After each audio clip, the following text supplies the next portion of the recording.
Bastos, abusado, naga-overprice sa mga pasahero ug uban pa. Kini ang gustong palayason sa labaw sa Traffic Enforcement Unit kan TEU Gensan dinhi sa syudad. Kini human nga usa na sab ka babayi ang midangop sa buhatan sa TEU nga matud pagi bastos sa usa ka tricycle driver nga miresponde kaniya dihang mi-collapse kini gikan sa iyang trabaho. 20 na ng gabi. Opo. Tapos ako lang isa pasahero ba.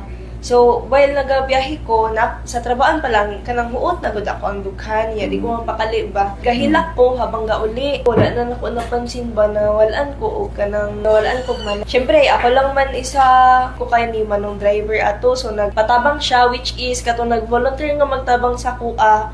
Abi siguro niya kanang dili na ko, di pa na ko mapil. Dugang pa ni Eudora na bati ni ini ang paghikap sa driver sa iyang pribadong parte sa dughan, bisan pa man kini nagapangluya. Luya gud ko sir, luya ko ba niya? Gusto ko mo sukol god, pero kanang katong first jud niya nga sakay sa kong likod, gi-squeeze niya ako ang dibdib sir. Tapos parang na ano ko ba nga, hala basig normal lang to, anak lang ba na the way siya magunit sa ko. Mag-tap siya sa akong nawong, dala kumot sa akong tutoy. So si manong driver, katong nag-drive sa tricycle, wala na siya nakabantay ba nga, inato dahil gibuhat sa kuha. Duol nami sa MMC, opo. MMC, oh. Gisulod na dyan yung kamot sir ba. Ang igsuon ni ini nga si alias Mia nga kaniadto wala pa nakabalo sa nadangatan siyang igsuon, naabdan pa ang lalaki sa ospital nga mitabang sa iyang igsuon asa klaro pa ni ini ang hulagway sa nahisgutan.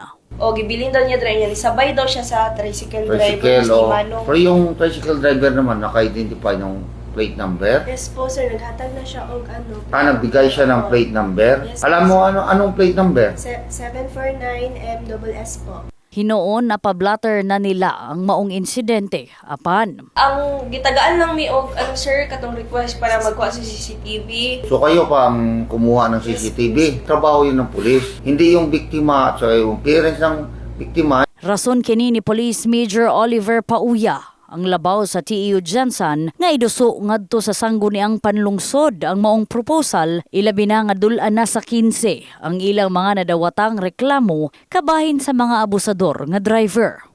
Issues and concern ko na gusto na magawaan ito ng city ordinance na lahat ng mga bastos na driver ng hipo, nag-overprice, nagpapagsamantala ng mga driver ng re-rate, hit and run na i-declare dito sa city as persona non grata para wala silang dito place na mamasada at dito pa manahanan sa ating syudad. Samtang pipila sab ka residente ang miuyon sa maong plano aron nga sumala pa maminti na ang kahapsay.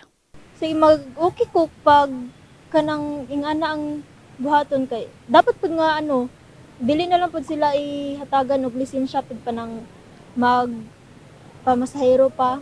Sa akon, if ever necessary nga ingana kung sobra man lang yun, malay mo basi kung nagtabang man siya sang pagkatinuod, pero kung mga masela naman sang part nga ang iya nga gipanghikap do, hindi naman na pwede. In the heart of changing lives, kini si Hannah Perez sa Brigada News Gensan, Brigada News.